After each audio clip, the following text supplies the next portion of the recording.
अब हम इस वीडियो में देखेंगे बेस कन्वर्जन। बेस कन्वर्जन का मतलब होता है कि हमने पहली वीडियो में सीखा था कि हम फिक्स्ड बेस से इंडेक्स नंबर निकालना चाहते हैं या हम चेन बेस इंडेक्स नंबर से निकालना चाहते हैं।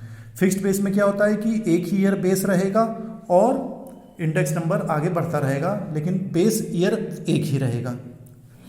लेकिन चेन बेस में क्या होता है, चेन बेस में पिछला वर्ष बेस ईयर होता है और अगला वर्ष करंट ईयर होता है।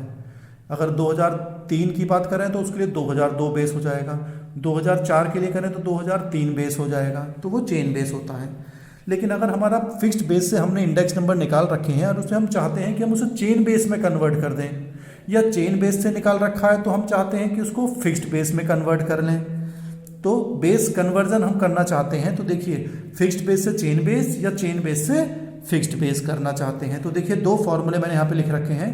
पहला है from fixed base to chain base, fixed base से चेन बेस में चाहते हैं तो चेन बेस इंडेक्स नंबर निकालना है, तो उसका फॉर्मूला हो जाएगा करंट ईयर का fixed base index number divide करेंगे फिक्स्ड ईयर के base year fixed base index number और मल्टीप्लाइड बाय 100 कर देंगे, तो ये चेन बेस इंडेक्स नंबर निकल जाएंगे।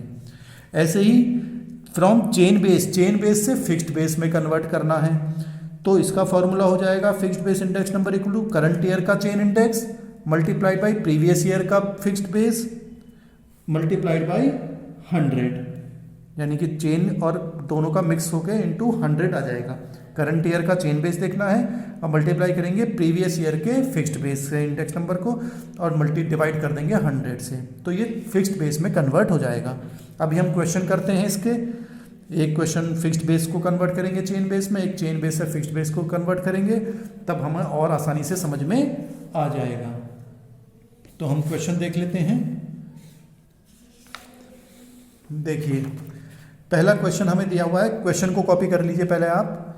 Prepare chain base index number from the following fixed base index number. ये फिक्स्ड बेस इंडेक्स नंबर दिए रखे हैं 6 सालों के 93 से लेकर 98 तक, और फिक्स्ड बेस का इंडेक्स नंबर हमें निकाल रखा है। हमें इंडेक्स नंबर दिया हुआ है with the help of fixed base. अब हमें इसे कन्वर्ट करना है चेन बेस इंडेक्स नंबर में, तो हम कैसे करेंगे, तो देखिए, तो आंसर हम इसका निकालेंगे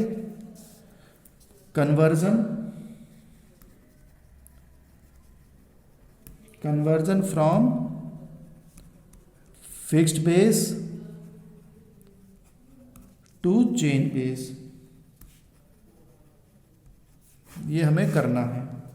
तो देखिए कैसे करेंगे, ईयर हमें दिया हुआ है, ईयर है 93, 94, 95, 96, 97 और 1998। हमें फिक्स्ड बेस इंडेक्स नंबर दिया हुआ है, fixed base index number given है, वो लिख लेते हैं 200, 220, 240, 250, 280 और 300। ये हमने सब कॉपी कर लिए।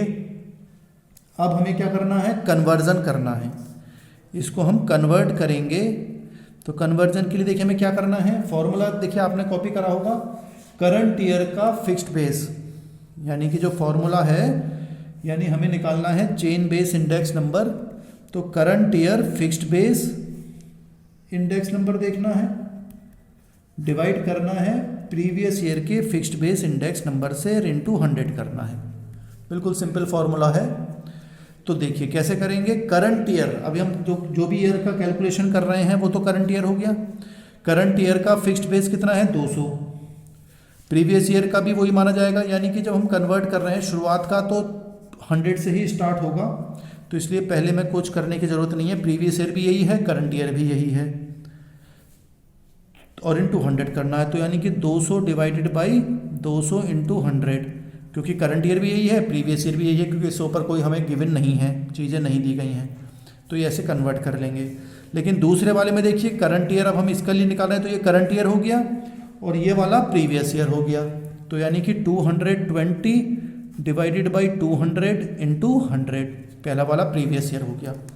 ऐसे ही इसके लिए 240 डिवाइडेड बाई 220 इंटू 100, फिर इसके लिए 250 डिवाइडेड बाई इसके ऊपर वाला प्रीवियस 240 इंटू 100, फिर इसके लिए 280 डिवाइडेड बाई 250 इंटू 100, इसके लिए 300 के लिए 300 डिवाइडेड बाई ऊपर वाला 280 इंटू 100, यानी कि जिस ईयर को निकाल रहे हैं वो तो करंट हो गया और उससे पिछला वाला प्रीवियस ईयर हो गया, तो उसको डिवाइड कर दिया हमने फॉर्मूले के हिसाब से। अब इसको कैलकुलेट कर लीजिए, तो पहला 100 आ जाएगा, ये आ जाएगा हमारा चेन बेस इंडेक्स नंबर। ठीक है, तो पहला 100 हो गया, इसको आप सॉल्व करेंगे, इसको डिवाइड कर लीजिए, 100 से गुणा कर लीजिए, तो ये आ जाएगा 110, इसको करेंगे तो ये 109.09, इसको करेंगे तो 104.17, इसको कैलकुलेशन करेंगे, इसको डिवाइड कर लीजिए, 100 से मल्टीप्लाई करेंगे तो 112, इसको डिवाइड करेंगे तो 107.14 आ जाएगा, और ये हमारे चेन बेस इंडेक्स नंबर निकल कर आ गया। यानी कि जो फिक्स्ड बेस था उससे हमने चेन बेस में कन्वर्ट कर लिया, तो ये चेन बेस इंडेक्स नंबर बन गए। तो इस तरह से हम ये क्वेश्चन करते हैं, सिंपल है, प्रैक्टिस कर लीजिएगा, आ जाएगा। ये तो हमने करा है फिक्स्ड बेस से चेन बेस में। अब हम नेक्स्ट क्वेश्चन देख लेते हैं चेन बेस से फिक्स्ड बेस में। अब हम चेन बेस से देख लेते हैं। अब देखिए क्या दे रखा है, fixed base index number construct करना है from the following chain base. अब हमें चेन बेस दिया हुआ है तो हमें इसे फिक्स्ड बेस में कन्वर्ट करना है। ठीक है, फॉर्मूला हम लिख लेते हैं पहले, जिससे कि परेशानी ना हो। तो हमें क्या निकालना है, करंट ईयर का फिक्स्ड बेस इंडेक्स नंबर निकालना है। तो इसके लिए फॉर्मूला हो जाएगा current year chain base index number multiplied by previous year fixed base index number और divided by 100। Current year chain base index number multiplied by previous year fixed base index number divided by 100। ठीक है, अब हम अपना answer कर लेते हैं। तो हमें कन्वर्जन करना है,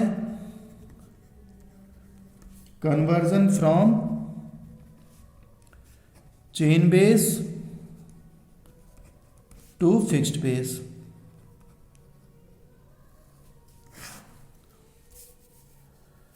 तो देखिए कैसे करेंगे, हमें ईयर लिख लेते हैं पहले। 93 से 98 तक हमें ईयर दिए गए हैं।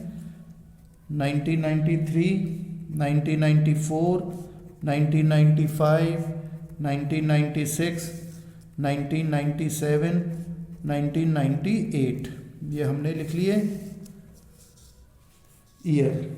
अब हमें गिवन है चेन बेस, तो हम चेन बेस इंडेक्स नंबर भी लिख लेते हैं। 92, 102, 104, 98, 103, 101। ठीक है, ये सब लिख लिया। अब हमें इसे कन्वर्जन कर लेते हैं। कन्वर्जन का फॉर्मूला भी हमने ऊपर लिखा है, देखिए। करंट ईयर का चेन बेस इंडेक्स नंबर कितना है, करंट ईयर का 92 है। प्रीवियस ईयर का फिक्स्ड बेस तो अभी हमने निकाला ही नहीं है, तो फिक्स्ड बेस इंडेक्स नंबर निकल कर आएगा, वो तो प्रीवियस ईयर का तो है ही नहीं, और डिवाइड बाई 100 करना, तो इसलिए कुछ नहीं करेंगे, 92 ऐसे ही रहने देंगे, क्योंकि इससे पहले का हमें पता नहीं है। लेकिन नेक्स्ट ईयर हम निकाल सकते हैं। देखिए फिर दोबारा फॉर्मूले देखें, करंट ईयर, अब हमारा करंट ईयर है 102, इसका चेन बेस इंडेक्स नंबर है 102 मल्टीप्लाइड बाई प्रीवियस ईयर का फिक्स्ड बेस। तो देखिए फिक्स्ड बेस हमने प्रीवियस ईयर का निकालना है 92, तो 92 आ गया, डिवाइडेड बाई 100 कर दिए, तो ये निकल कर आ जाएगा 93.84। बिल्कुल सिंपल है। करंट ईयर का चेन बेस देखना है और प्रीवियस ईयर का फिक्स्ड बेस, दोनों को मल्टीप्लाई कर लीजिए और 100 से डिवाइड कर लीजिए। अब देखिए इसका देखते हैं, तो 104 मल्टीप्लाइड बाई प्रीवियस ईयर का फिक्स्ड बेस निकाला है हमने 93.84 डिवाइडेड बाई 100, तो ये आ जाएगा 97.6। अब इस ईयर के लिए आते हैं, इसके लिए 98 मल्टीप्लाइड बाई 97.6 प्रीवियस ईयर का फिक्स्ड बेस डिवाइडेड बाई 100, तो हो गया 95.6। ये 103 मल्टीप्लाइड बाई 95.6 डिवाइडेड बाई 100, तो ये वैल्यू आ जाएगी आपकी 98.5। फिर इसका 101 मल्टीप्लाइड बाई ऊपर वाला 98.5 डिवाइडेड बाई 100, तो ये आ जाएगा 99.5, और ये हमारे निकल गए चेन बेस से फिक्स्ड बेस में हमने ये कन्वर्ट कर लिए। कितना सिंपल है, बस आपको प्रैक्टिस करनी है, फॉर्मूला याद रखना है, जिससे कि एग्ज़ाम के टाइम में आपको याद रहे फॉर्मूला, नहीं तो परेशानी हो जाती है। तो ये हमारा चेन बेस से फिक्स्ड बेस में कन्वर्ट हो गया, और हमने पहले सीख लिया था फिक्स्ड बेस से चेन बेस में, चेन बेस से फिक्स्ड बेस में। इस तरह से क्वेश्चन हमें करना है।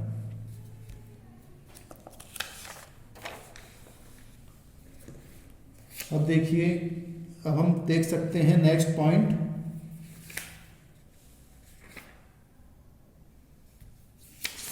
बेस कन्वर्जन हम देख सकते हैं। देखिए नेक्स्ट क्वेश्चन देखते हैं, बेस कन्वर्जन। इसमें क्या होता है,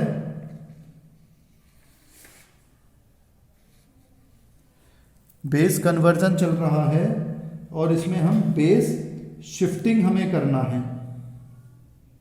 अगर आप देखेंगे कि शिफ्ट द बेस ईयर, हमें ये शिफ्ट करना है फ्रॉम 96 टू 98। तो बेस शिफ्टिंग हो गया, ये बेस ईयर को हमें शिफ्ट करना है। तो इसे बेस तो कन्वर्ट हो रही है, साथ में हो गया बेस शिफ्टिंग। ये बेस शिफ्टिंग हो गया हमारा। बेस शिफ्ट का मतलब है कि पहले हमने मान लीजिए 96 को हमने बेस ईयर मान रखा था, लेकिन अब बहुत पुरानी चीज़ हो जाती है तो हमें करंट बेस ईयर लेना पड़ता है, मतलब जो पीछे का थोड़ा सा पास का हो। अब हम मान लीजिए, अब हम चल रहे हैं 2021 में, और हम ले लें कि 90s का 1950 का ले लें, या आज़ादी के टाइम का बेस ईयर ले लें 1947 का। तो उस समय जो चीज़ थी, जो सिचुएशन थी, जो प्रोडक्ट्स थे, वो अब सब चीज़ें बदल चुकी हैं। तो हमें बेस ईयर भी पास का ही रखना चाहिए, बहुत ज़्यादा दूर का बेस ईयर, बहुत पुराना बेस ईयर नहीं रखना चाहिए। तो इसलिए हम बेस को शिफ्ट कर लेते हैं कि जो पुराना बेस था अब हम नए बेस पर शिफ्ट होना चाहते हैं। तो देखिए यहाँ पर एक क्वेश्चन है, shift the base year from 96 का जो बेस ईयर होता है उसका इंडेक्स नंबर 100 होता है। अब वो चाहते हैं कि हम 98 को बेस ईयर बना लें। तो अब जब बेस ईयर बनाएंगे तो इंडेक्स नंबर थोड़े से वो चेंज हो जाएंगे।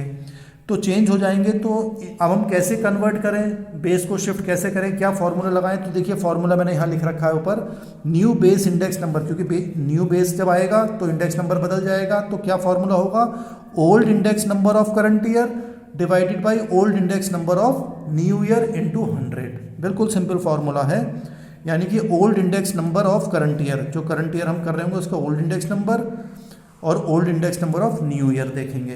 देखिए अभी कैसे करेंगे ये हम देखते हैं, करके कोशिश करते हैं। तो पहले हम ईयर लिख लेते हैं यहाँ पे। ईयर हमारे कौन कौन से हैं, 1996, 1997, 1998, 1999, 2000, 2001, 2002। ये हमारा ईयर आ गया। हमें इंडेक्स नंबर ऑलरेडी गिवन है, जो बेस ईयर है यहाँ पे 96 का, जो 96 का तो बेस है, ये 96 वाले दे रखे हैं हमें। तो ये 100 है, ये 115 है, 125, 130, 140, 185 और 200। ये हमने सब बेस ईयर लिख लिया। बेस ईयर 96 के हिसाब से इंडेक्स नंबर जो थे वो लिख लिए हमने, ठीक है। अब हमें बेस को शिफ्ट करना है, तो हम बेस शिफ्टिंग करेंगे। बेस शिफ्टिंग का क्या फॉर्मूला लगाएंगे हम, देखिए क्या लगा सकते हैं हम। फॉर्मूला है old index number of current year. Current year ये है करंट ईयर। अब हम 96 की बात कर रहे हैं तो 96 आज के लिए हमारे लिए करंट ईयर है। तो old index number of current year, old index number है 100 divided by old index number of new year. New base year हमारा कौन सा है, न्यू बेस ईयर है हमारा 98। तो इसका ओल्ड इंडेक्स नंबर कितना है 125। तो डिवाइडेड बाय 125 इंटू 100, और ये आ जाएगा आपका 80। ये नया इंडेक्स नंबर निकल कर आ गया हमारा, जो 1998 को बेस ईयर मान के करा है हमने। Base year 1998। बिल्कुल सिंपल है। फिर दोबारा देखते हैं, देखिए फॉर्मूला याद रखें, जिसकी भी कैलकुलेशन कर रहे हैं वो वाला ईयर का इंडेक्स नंबर और जो करंट ईयर जो नए वाला बेस है उससे डिवाइड करना है। अब यह देखिए 115, तो ओल्ड इंडेक्स नंबर है हमारा 115 ऑफ करंट ईयर का। न्यू ईयर कौन सा है 125, तो डिवाइडेड बाई 125 इंटू 100, तो ये आ जाएगा 92। ऐसे ही अब ये 125 करंट ईयर ये है और न्यू ईयर का भी इंडेक्स नंबर यही है 125 इंटू 100, तो ये आ गया 100। और वैसे भी जो जो जो बेस ईयर हम मानते हैं उसका 100 ही इंडेक्स नंबर होता है।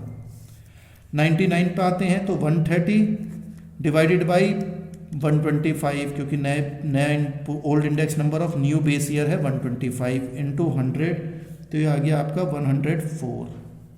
फिर ऐसे ही 140 डिवाइडेड बाई 125 इंटू 100, तो ये आ गया 112। ऐसे ही 185 डिवाइडेड बाई 125 इंटू 100, ये आ गया 148। ये 200 डिवाइडेड बाई 125 इंटू 100, तो आ गया 160। तो इस तरह से हमने ये क्या करा है, बेस ईयर जो 96 था अब हमने बेस ईयर कन्वर्ट कर दिया 98, तो फिर 98 के हिसाब से नए इंडेक्स नंबर निकल कर आ गए।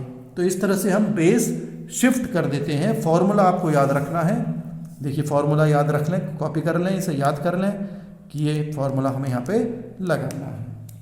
ठीक है, कोई समस्या हो आप कमेंट बॉक्स में लिख सकते हैं। नेक्स्ट क्वेश्चन देखते हैं। ये क्वेश्चन है हमारा स्प्लाइसिंग से रिलेटेड। स्प्लाइसिंग में क्या होता है, इसको हम शिरोबंधन या संयोजन कहा करते हैं। इसमें क्या होता है कि कभी कभी हमारा इंडेक्स नंबर देखिए आप यहाँ पे चल रहा होता है, लेकिन कभी कभी फिर हम दूसरे बेस को लेकर इंडेक्स नंबर बना लेते हैं, तो हम आपस में इनको कंपेयर नहीं कर सकते। तो आधार ये भी एक जिसे हम कहें शिफ्ट ऑफ बेस ईयर ही है माना जाता है। कभी कभी कैसा ऐसा हो जाता है कि एक निश्चित आधार वर्ष जो होता है हमारा, उसके अनुसार इंडेक्स को की जो हम रचना करते हैं आवश्यकता अनुसार किसी अन्य नए आधार वर्ष के अनुसार सूचकांकों की रचना प्रारंभ कर दी जाती है। तब क्या होता है कि सभी सूचकांक या जो इंडेक्स नंबर हैं वो एक निश्चित आधार पर उपलब्ध नहीं हो पाते हैं या उनकी हम कंपेयर उनको नहीं कर सकते। तो ऐसी दशा में हम क्या करें कि तुलना करनी है, कंपेयर करना है, तो ये ज़रूरी हो जाता है कि नई सूचकांक माला जो है हमारी उसको पुरानी श्रेणी से संबंधित कर दिया जाए, यानी कि जो नए बने हैं उन्हें पुरानी से कर दिया जाए या पुरानी को नए वालों से एक तरह से संबंधित कर दिया जाए। तो इसको हम स्प्लाइसिंग कहा करते हैं। तो दो तरह की स्प्लाइसिंग होती है, एक फॉरवर्ड होती है, क्वेश्चन में देखिए फॉरवर्ड भी पूछा है, और एक बैकवर्ड होती है। फॉरवर्डिंग स्प्लाइसिंग में क्या होता है कि इसमें क्या होता है कि जो नई इंडेक्स नंबर को है उसको हम पुरानी इंडेक्स नंबर से संबंधित कर देते हैं। सिंपल वर्ड्स में हम कह सकते हैं कि पुरानी इंडेक्स नंबर तो यथावत रहेगी, केवल नई इंडेक्स नंबर को पुरानी इंडेक्स नंबर से के अनुसार परिवर्तन कर दिया जाएगा। तो देखिए अगर हम फॉरवर्ड करना है तो फॉरवर्ड का हमारा फॉर्मूला होता है forward स्प्लाइस्ड index number.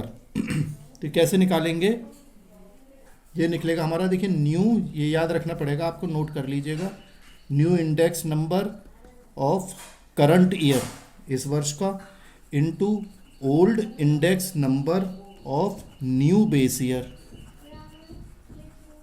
New base year, और ये सब को डिवाइड कर दिया जाएगा 100 से। ये तो हो जाएगा फॉरवर्ड स्प्लाइसिंग का फॉर्मूला। बैकवर्ड का फॉर्मूला भी लिख लेंगे, बैकवर्ड स्प्लाइस्ड इंडेक्स नंबर। इसमें क्या होता है कि पुरानी इंडेक्स नंबर को नई इंडेक्स नंबर से संबंधित कर दिया जाता है। तो इसका फॉर्मूला बन जाएगा current year old index number divided by old index number of new base year.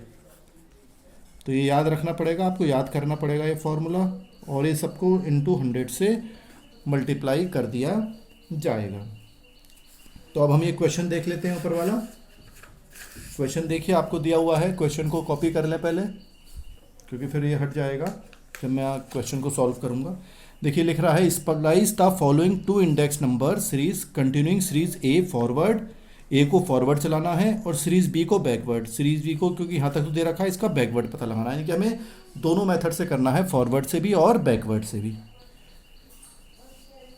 तो क्वेश्चन को आप कॉपी कर लीजिए पहले वीडियो पॉज करके, और ये फॉर्मूले भी लिख लीजिए आप, जिससे कि परेशानी ना हो। अब हम क्वेश्चन कर लेते हैं, कैलकुलेशन ऑफ स्प्लाइस्ड सीरीज। तो ईयर हमें दिए गए हैं, ईयर हमें कितने दिए गए हैं, 1995, 1996, 1997, 1998, 1999 और 2000। ठीक है।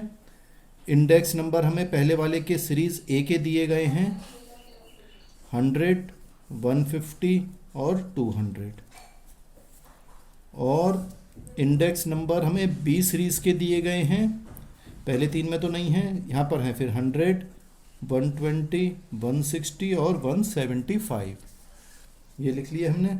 अब हम फॉरवर्ड स्प्लाइसिंग करेंगे।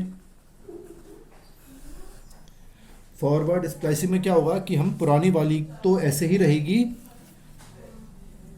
फॉरवर्ड आगे बढ़ाना है इसको। तो देखिए 100 ऐसे ही रहेगा, 150 ऐसे ही रहेगा, 200 भी वैसे ही रहेगा, लेकिन हम फॉर्मूला देख लेते हैं। New index number of current year, current year पे हैं हम तो न्यू इंडेक्स नंबर है इस समय नए वाले में 100, यानी कि 100। Old index number of new base year, new base year क्योंकि ये हो रहा है तो इसका ओल्ड इंडेक्स नंबर है 200 और डिवाइडेड बाई 100, तो ये 200 ही निकल कर आएगा, यही आ गया। फिर इसका देखते हैं, फिर वही फॉर्मूला, न्यू इंडेक्स नंबर कितना है 120, old index number of new base year, new base year 97 हो गया तो इसका ओल्ड इंडेक्स नंबर है 200 डिवाइडेड बाई 100, तो ये हो गया 240। फिर ऐसे ये 160 इंटू 200 डिवाइडेड बाई 100, तो ये 320 हो जाएगा। फिर ऐसे ये 175 इंटू 200 डिवाइडेड बाई 100, तो ये 350 हो गया। तो देखिए हमारी नई सीरीज बन गई 100, 150, 200, 240, 320 और 350। ये हमने फॉरवर्ड स्प्लाइसिंग कर लिया कि जो पुराने थे उसके आगे फॉरवर्ड करते हुए आगे बढ़ते चले गए। दूसरा हमारा होता है बैकवर्ड, बैकवर्ड स्प्लाइसिंग। इसमें क्या होगा, पुराने वाले वैसे ही रहेंगे, पुराने वाले जो 175 हैं, 160 हैं, 100, 120 हैं, ये सब ऐसे ही रहेंगे। देख लीजिए ऐसे ही लिख लेते हैं 100, 120, 160, 175, इनको बैकवर्ड जाना है, पीछे की तरफ को जाना है, पीछे का कैलकुलेट करना है। तो देखिए current year old index number, हम करंट ईयर पे हैं, ओल्ड इंडेक्स नंबर कितना है 100 divided by old index number of new base year, new base year ये है, इसका ओल्ड इंडेक्स नंबर कितना है 200, ये ओल्ड हो गया क्योंकि ये तो नए बने हुए तो इसको ऊपर जा रहे हैं, तो ये 200 इंटू 100, तो ये आ गया आपका 50। ऐसी फिर इसका दोबारा देखते हैं, current year old index number, अब करंट ईयर है 150, ओल्ड इंडेक्स नंबर है 200, तो 150 अपॉन 200, 150 अपॉन 200 इंटू 100, तो ये हो गया 75। ऐसे इसका देख लीजिए, वैसे तो लिख ही दिया है 100, लेकिन आप चेक कर सकते हैं 200 करंट ओल्ड इंडेक्स नंबर यही हो गया, old index number of new base year क्योंकि नया बेस ईयर एक 1997 हो गया था, तो इसका ओल्ड इंडेक्स नंबर भी 200 ही रहेगा इंटू 100, तो ये 100 ही निकल कर आएगा। तो ये हमने बैकवर्ड स्प्लाइसिंग कर दी कि जो पुराने नए वाले बने हुए थे उसके पीछे की तरफ को चले गए। तो इस तरह से हम ये स्प्लाइसिंग करते हैं फॉरवर्ड और बैकवर्ड। ठीक है, नेक्स्ट क्वेश्चन देख लेते हैं। देखिए यहां पर हमें निकालना है calculate real income index number. यहाँ पर हमें ईयर्स दे रखे हैं, सैलरी दे रखी है और उनका प्राइस इंडेक्स नंबर दिया हुआ है, तो हमें real income index number calculate करना है। तो हमें क्या क्या करना होगा, देखिए आंसर जब हम निकालेंगे, पहले देख लेते हैं, हमारे ईयर दिया हुआ है, ईयर लिख लेते हैं 1996, 97, 98, 99, 2000, 2001, 2002, ये हमें दिया हुआ है। क्वेश्चन को आप कॉपी कर लीजिए पहले, जिससे कि परेशानी ना हो फिर जब हम कैलकुलेट करेंगे। हमें सैलरी दे रखी है, सैलरी हमारी रुपीज़ में है 200, 240, 350, 360, फिर 360, 400 और 420, सैलरी लिख ली। इंडेक्स नंबर हमें दिया हुआ है 100, 160, 280, 300, 320, 350, 360, ये भी हमें क्वेश्चन में गिवन है। तीन चीज़ें हमने अपनी लिख ली हैं जो हमें क्वेश्चन में गिवन है। तो अब हमें निकालना है real income index number. Real income का मतलब होता है, देखिए रियल इनकम कैसे निकालेंगे, रियल इनकम पहले निकालेंगे। रियल इनकम का मतलब होता है सैलरी को डिवाइड कर देते हैं हम इंडेक्स नंबर से इनटू 100, तो इससे रियल इनकम निकल कर आ जाएगी।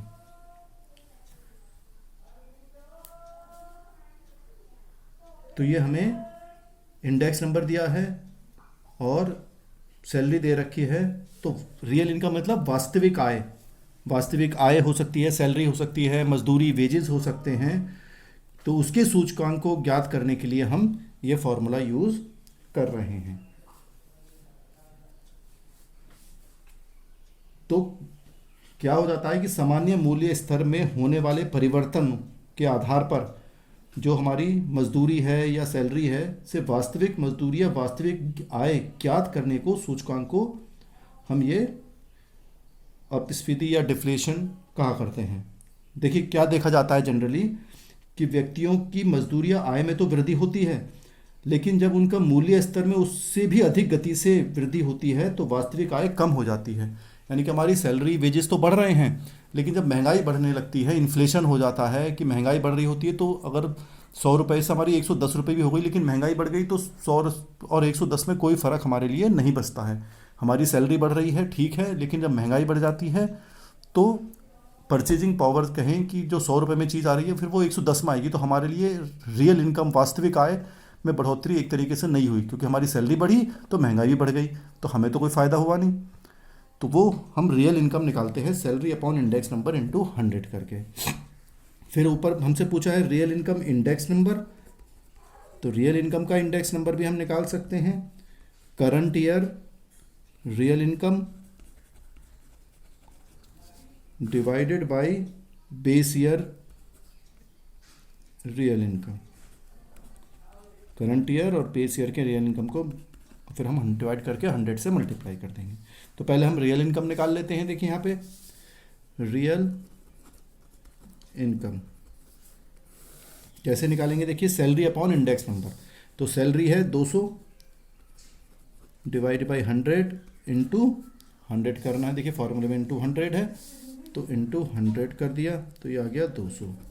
ऐसे ही फिर 240 अपॉन 160, 240 डिवाइडेड बाई 160 इंटू 100, तो ये 150 आ जाएगा।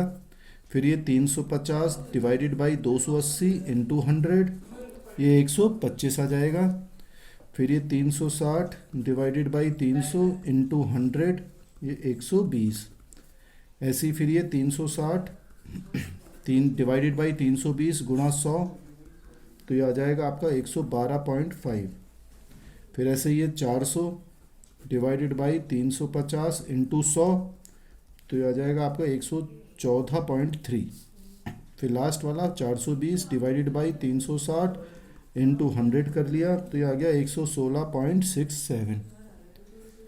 तो इस तरह से हमारा रियल इनकम निकल कर आ गई। अब हमें चाहिए real income index number.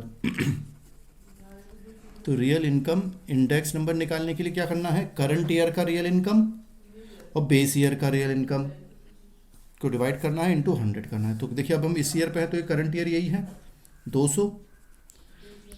Base year का रियल इनकम भी यही है, क्योंकि बेस ईयर भी हम शुरुआत से मान रहे हैं 200 इंटू 100, तो पहले वाले का तो 100 ही आएगा।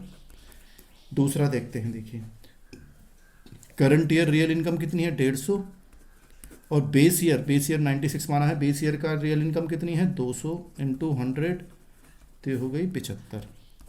फिर ऐसे ही 125 डिवाइडेड बाई 200, क्योंकि बेस ईयर का रियल इनकम, बेस ईयर हम 96 ही मानेंगे तो उससे ही क्वेश्चन करते रहेंगे, तो इंटू 100, तो ये आ गई आपकी 62.5। फिर ऐसे 120 डिवाइडेड बाई ये 200, पहली वाली से ही होगा डिवाइड, इंटू 100, तो ये 60 आ जाएगा। फिर 112.5 ये है, डिवाइडेड बाई 200 ऊपर वाली, इंटू 100, तो ये आ गया 56.25। ऐसे ही 114.3 डिवाइडेड बाई 200 इंटू 100, यह है 57.15। फिर ये 116.67 डिवाइडेड बाई 200 इंटू 100, यह आ गया 58.33। तो इस तरह से हमने ये रियल इनकम का इंडेक्स नंबर कैलकुलेट कर लिया। आप प्रैक्टिस करिएगा तो आपको याद हो जाएंगे ये फॉर्मूले भी देखिए ध्यान रखेंगे ये दोनों। इस तरह से हम रियल इनकम इंडेक्स नंबर निकालेंगे कि एक्चुअल में जो सैलरी है और जो इंडेक्स नंबर है उसके हिसाब से जब वास्तविक इनकम निकालें कि महंगाई बढ़ रही है तो हमारी रियल इनकम का इंडेक्स नंबर कितना होगा। तो इस तरह से हम ये कैलकुलेट करते हैं। ठीक है, आगे क्वेश्चन देख लेते हैं एक दो और, जिससे कि आपको और प्रैक्टिस हो जाएगी।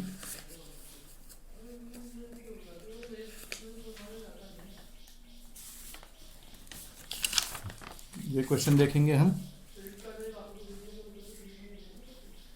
क्वेश्चन को पढ़ लीजिएगा पहले। देखिए, वर्कर इन मुंबई, एक मुंबई में वर्कर है जो अर्न करता है 750 रुपीज़ पर मंथ, 750 रुपये प्रति माह उसकी इनकम होती है। Cost of living index for January 2021 is given as 160।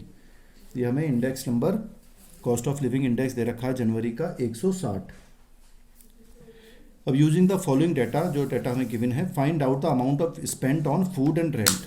देखिए ग्रुप है ये कि आदमी फूड पे खर्च कर रहा है, क्लोथिंग पे खर्च कर रहा है, किराया रेंट दे रहा है, फ्यूल तेल वगैरह पेट्रोल डीजल भी है, मिसलिनियस छोटे मोटे और खर्चे हैं। इनका खर्चा इसको दे रखा है 125 रुपये, 100 रुपये। बीच में दो गायब है, देखिए फूड का गायब है और रेंट का गायब है, वो हमें पता लगाना है कि कितना खर्चा करता है, बाकी हमें दे रखा। जबकि इनका सबका टोटल कितना होना चाहिए 750 रुपये, क्योंकि वो 750 रुपये कमाता है तो 750 रुपये वो खर्च करता है। ग्रुप इंडेक्स, इनका इंडेक्स नंबर हमें दे रखा है सबका अलग अलग। इनकी हेल्प से अब हम इनकी प्राइस निकालेंगे कि वो फूड पे और रेंट में कितना खर्चा करता है। ठीक है तो अब हमें देखना है इनका तीनों का टोटल। आप देखेंगे तो 125, 100 और 175 है ये, तो ये 300 रुपये बैठेगा। इन तीनों का खर्चा तो हो गया 300, बचे दो, तो दो पे कितना करेगा 750 है, 300 अगर निकाल दें तो 450 रुपये का खर्चा आएगा इन दोनों में, इसमें और इसमें मिला के दोनों का खर्चा आएगा 450 रुपये। तो देखिए अब हम कैसे करेंगे, क्वेश्चन कॉपी कर लीजिए, पहले आप वीडियो पॉज कर लें, क्वेश्चन को कॉपी कर लीजिए। अब हम सॉल्व करते हैं। देखिए ग्रुप हमें दिया हुआ है, एक्सपेंडिचर भी है, जिसको हमने W नाम देंगे, वेट। ग्रुप इंडेक्स भी है, इसको रिलेटिव प्राइस रिलेटिव कह देते हैं, R हो गया, और दोनों को हम डिवाइड मल्टीप्लाई करेंगे RW।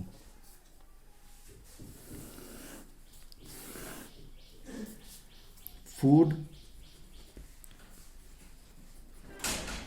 क्लोथिंग, रेंट, फ्यूल और मिसलिनियस।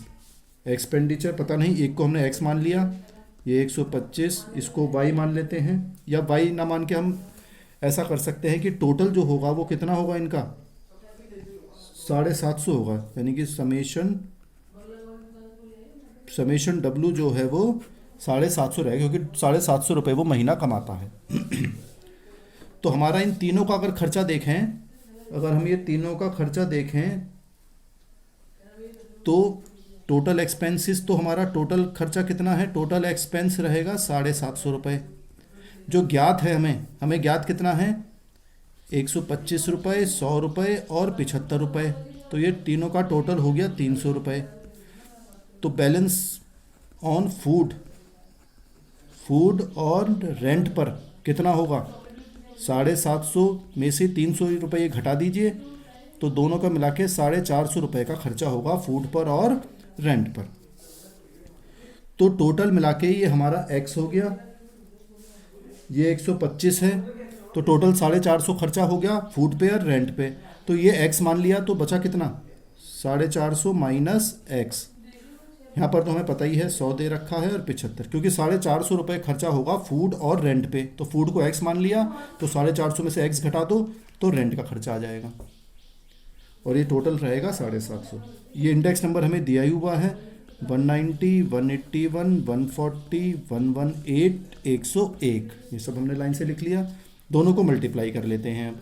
190 मल्टीप्लाइड बाई एक्स, तो 190 एक्स हो जाएगा। 181 गुणा 125 को गुणा करेंगे तो 22625 आएगा। इनको इससे गुणा करेंगे तो 140 को 450 से गुणा करना पड़ेगा, और 140 को एक्स से भी गुणा करना पड़ता है। तो 140 को 450 से गुणा करेंगे तो 63,000 आएगा। माइनस लग रहा है 140 को एक्स से गुणा करेंगे तो 140 एक्स आ जाएगा। 118 को 100 से गुणा करेंगे तो 118,000। 101 को 75 से गुणा करेंगे तो 7575। फिर हम इनका टोटल कर लेते हैं 190 एक्स है, फिर ये इतना अमाउंट है ये, फिर ये अमाउंट, इन सबको हमें जोड़ना है। तो दिस प्लस पूरा ये प्लस दिस, तो ये हमारा आ जाएगा, देखिए 190 एक्स अलग लिख लें, प्लस ये वाला भी एक साथ जोड़ लेते हैं 63,000 माइनस 140 एक्स, एक साथ रखते हैं इसको, प्लस अब ये जो बचे बाकी आपके तीनों आइटम, इनका टोटल हो जाएगा 42,000 रुपये। अब हमारा कॉस्ट ऑफ लिविंग इंडेक्स हम निकाल लेते हैं। Cost of living index number equal to summation RW divided by summation W, formula होता ही है। तो ये हो गया आपका, हमें कॉस्ट ऑफ लिविंग इंडेक्स हमें देखिए क्वेश्चन में दिया हुआ है, देखिए जनवरी इज गिवन एज 160 हमें दे रखा है। समेशन RW हमने ये निकाला है, तो इसको ऐसे ही लिख लेते हैं 190x plus 63,000 minus 140x plus 42,000, और ये डिवाइड हो गया किससे, समेशन W है हमारा 750 रुपये। इसको हम इससे गुणा कर देंगे और इनको हम सॉल्व कर लेंगे। तो ये हो गया 160 गुणा 750 equal to 190x plus 63,000 minus 140x plus 42,000। तो ये आपका निकल कर आ जाएगा इसको इससे गुणा करेंगे तो ये हमारा आएगा 1,20,000। जब 63 को एक जैसे आइटम एक तरफ ले आए, 63,000 को इधर ले आइए तो प्लस का हो जाएगा ये माइनस, ऐसी 42,000 को इधर ले आइए तो ये माइनस के 42,000 हो गए, और इधर कितना रह गया 190x और माइनस के 140, तो कितना बचा 190x प्लस के हैं, 140x माइनस के हैं, तो 190 में से 140 गए तो आपके बचे 50x। 1,20,000 में से दोनों घटा देंगे क्योंकि इसे भी माइनस करना है इसे भी माइनस करना है, तो ये हमारा बचेगा 15,000 और ये 50x। तो x की वैल्यू कितनी हो जाएगी 15,000 डिवाइडेड बाई 50, तो ये वैल्यू आ गई आपकी 300। तो जब x की वैल्यू 300 आ गई, x हमने माना फूड का खर्चा, तो रेंट में कितना बचेगा, टोटल खर्चा इन दोनों को मिला के 450 आ रहा है, तो 450 में से ये 300 हमने x माना है तो 300 घटा दीजिए, तो ये वाला तो x का तो वैल्यू आ रही है इतनी, और ये तो हो गई फूड का आइटम।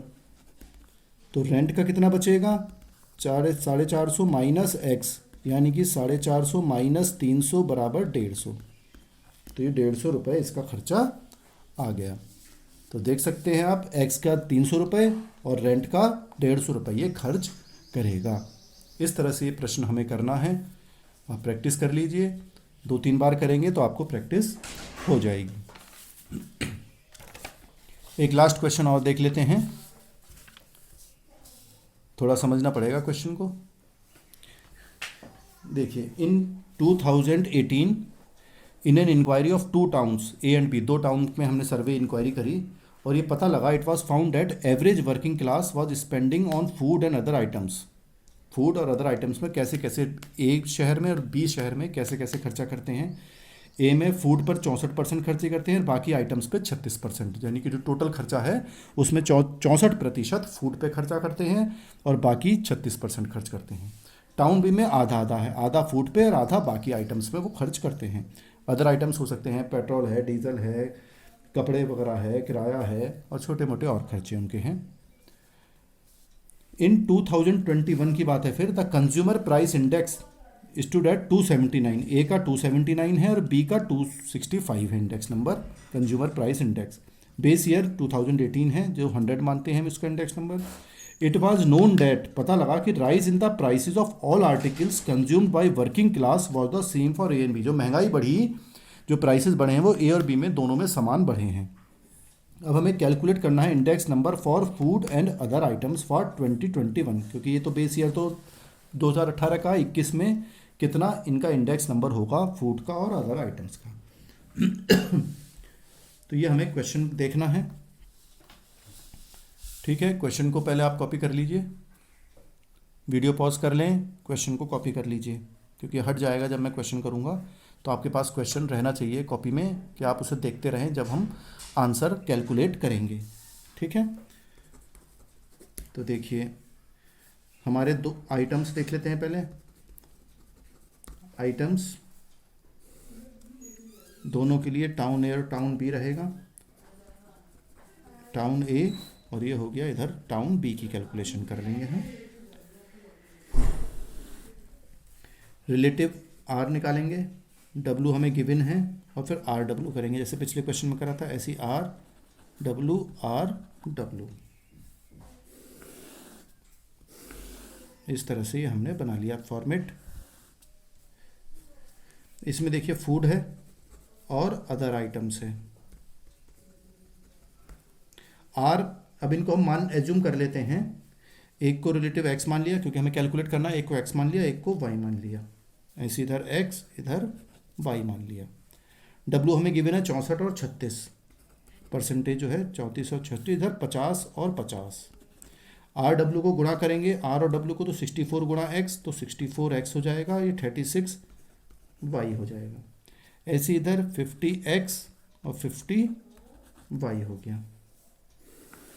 फिर हम इनका टोटल करेंगे तो समेशन डब्लू इक्वल टू 100, क्योंकि परसेंटेज तो 100 में होती है, 64% और 36% था, ऐसी समेशन डब्लू यहाँ का हो गया 100। इनको जोड़ेंगे तो समेशन आर डब्लू हो जाएगा आपका 64x प्लस 36y। ऐसे यहाँ पे summation R W equal to 50x plus 50y। ये हमारा एक फॉर्मेट बन गया। अब इसके बेसिस पे हमें क्वेश्चन करना है।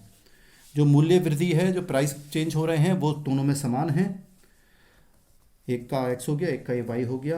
अब हम देखिए सॉल्व करते हैं। टाउन x की बात कर रहे हैं a की, और इधर टाउन y की कैलकुलेट कर लेंगे। तो देखिए इंडेक्स नंबर का फॉर्मूला क्या होता है, summation R W divided by summation W. तो इसका देखते हैं, इंडेक्स नंबर हमें पहले से दिया हुआ है ऊपर क्वेश्चन में 279, देख सकते हैं कंज्यूमर इंडेक्स नंबर इसका 279 है, इसका 265 है बी का, तो इसका तो 279 गिवन है, इक्वल टू आर डब्लू हमने ये निकाला है 64x plus 36y divided by 100। तो इसको कैलकुलेट करेंगे तो आ जाएगा 64x plus 36y equal to 279 को 100 से गुणा करेंगे तो ये 27900 आ जाएगा। ये हमारी पहली इक्वेशन बन गई। ऐसे ही देखिए टाउन पी का देख लेते हैं। इंडेक्स नंबर, इसका भी फॉर्मूला वही रहेगा, summation R W divided by summation W. इसका इंडेक्स नंबर ऊपर दे रखा है 265, तो ये हो गया आपका 50x plus 50y divided by 100।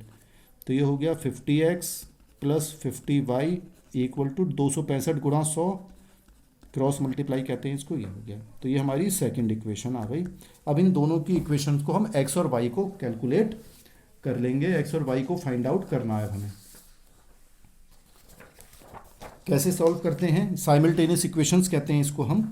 Copy कर लीजिए इतना आप, जिससे कि मैं आगे बढ़ूं। तो ये टाउन ए और टाउन बी की दो इक्वेशन बन गई हैं। अब एक्स और वाई जो आया है, ये एक्स और वाई जो है इनको हमें फाइंड आउट करना है, कैलकुलेट करना है। ठीक है, तो दोनों इक्वेशन को देखिए मैं दोबारा यहाँ लिख लेता हूँ। पहली है 64x plus 36y equal to 27900, ये पहली इक्वेशन हो गई। और दूसरी है 50x plus 50y equal to 26500, ये हमारी सेकंड इक्वेशन होगी। हमें x और y की वैल्यू फाइंड आउट करनी है, तो हम क्या करते हैं, या तो x एक जैसे कर लो या y एक जैसे कर लो, तो कुछ भी आप कर सकते हैं। हम चलिए y को बराबर कर लेते हैं, तो क्या लिखेंगे, मल्टीप्लाई, तो मल्टीप्लाइंग इक्वेशन 1 बाई 50, इसको हम 50 से गुणा कर लें और इसको 36 से गुणा कर लें, तो 50 को 36 से गुणा करो या 36 को 50 से करो, एक ही बात है। एंड इक्वेशन सेकंड बाई 36, इसको 36 से गुणा कर लेंगे इस वाली लाइन को, और ऊपर वाली को 50 से गुणा कर लेंगे। तो देखिए कैसे करेंगे। अब देखिए 64 को हम 50 से गुणा करेंगे, ऊपर वाली को हम मल्टीप्लाई करेंगे 50 से, और इसको मल्टीप्लाई करेंगे 36 से। जब हम पहली इक्वेशन को 50 से गुणा करेंगे तो सबको 50 से गुणा करना है, इसको भी, इसको भी, इसको भी। ऐसे ही 36 को गुणा करेंगे तो इससे भी, इससे भी और इससे भी। तो 64 को गुणा करेंगे 50 से, तो ये आएगा आपका निकल कर 3200, और x तो ऐसे ही रह जाएगा। प्लस 36 गुणा 50 करेंगे आप, तो ये 1800 आएगा, और y ऐसे ही रह गया। 27900 को 50 से गुणा करेंगे तो आएगा 1395000। नीचे वाले को 36 से गुणा करेंगे, तो 50 गुणा 36 करेंगे आप, तो आएगा 1800x। 50 को 36 से गुणा करेंगे तो 1800y इक्वल टू 26500 को 36 से गुणा करेंगे तो 954000 आएगा। ये पहली इक्वेशन है हमारी, ये दूसरी इक्वेशन है। अब हम इनको घटाएंगे, तो अब घटाएंगे कैसे, यानी कि सब्ट्रैक्ट करेंगे। Subtract equation second from equation 1 में से सेकंड को घटा देंगे, इसको घटा देंगे। तो देखिए कैसे घटाते हैं, दोबारा लिख देता हूं मैं आपके समझाने के लिए। 3200x plus 1800y equal to 1395000, और ये है 1800x प्लस 1800y 954000। तो इसको घटाएंगे, तो ये जब इसमें से इसे घटाएंगे, यानी कि 3200 माइनस 1800 करेंगे तो ये माइनस हो जाएगा, ये भी माइनस हो जाएगा और ये भी माइनस हो जाएगा। तो इसमें से इसको घटाएंगे तो ये बचेगा 1400x। 1800 में से माइनस 1800 करो तो ये 0 हो गया, कुछ नहीं बचा। इसमें से इसे घटाएंगे तो ये बचेगा 441000 इक्वल टू बीच में है। तो देखिए अब हमारी x की वैल्यू निकल जाएगी, ये कितना हो गया 1400x इक्वल टू 441000। तो x बराबर हो गया 441000 डिवाइडेड बाई 1400, तो ये आपका आ गया 315। तो x की वैल्यू आ गई 315। अब हम क्या कर सकते हैं, जो हमारी पहली जो इक्वेशन बनी हुई है इसमें x की जगह पर हम 315 लिख दें तो y की वैल्यू निकल जाएगी। ठीक है, तो क्या लिख दें, सब्स्टिट्यूट कर दें, उसकी जगह पे वैल्यू लिख दें। Substitute the value of x in equation 1। पहली इक्वेशन में हम x की जगह पर 315 निकाला, वो लिख देंगे। तो पहली इक्वेशन हमारी क्या थी, 64x, कोई सी भी इक्वेशन में आप लिख सकते हैं, 27900, ये पहली इक्वेशन थी। अब x की जगह पर हम कितना लिख रहे हैं, 315 हमने निकाला है, तो वो लिख देते हैं। तो 64 गुणा 315 प्लस 36y ऐसे ही रहेगा, 27900 ऐसे ही रहेगा। 64 को 315 से हम गुणा कर लेंगे तो यह जाएगा 20160 प्लस 36y इक्वल टू 27900। अब देखिए y वाला इस तरफ रहने देते हैं और ये दोनों एक जैसी चीज़ें एक तरफ कर लेते हैं। 27900 ये इधर को ले आएंगे तो ये प्लस है तो ये माइनस में आ जाएगा 20160। तो ये हो गया 36y इक्वल टू, इसमें से ये घटाएंगे आप तो ये आपका 7740 आएगा निकल कर। तो y की वैल्यू कितनी बचेगी, 7740, और ये नीचे डिवाइड हो जाएगा, 36 से डिवाइड हो जाएगा, तो ये आ गया 215। यानी कि जो एक्स वाई हमने निकालना था, तो ये खानों का सूचकांक 315 रहेगा, यानी कि फूड वाला आइटम का इंडेक्स नंबर कितना रहेगा, 315। और अदर आइटम जो हमें निकालने थे, अदर आइटम का इंडेक्स नंबर रहेगा कितना, 215, यानी कि एक x निकल गया और एक y निकल गया। तो इस तरह से ये क्वेश्चन हम करेंगे, आप प्रैक्टिस करिए इनको, तो हम इस तरह से हमारा इंडेक्स नंबर पूरा होता है। बस आपको प्रैक्टिस करने की ज़रूरत है, जिससे कि आप एग्ज़ाम्स में अच्छे क्वेश्चंस अच्छी तरीके से नंबर ला सकें। फिर भी कोई समस्या हो आप चैट बॉक्स में लिख दीजिएगा, तो मैं आपकी समस्याओं को ज़रूर हल करूँगा। Thank you.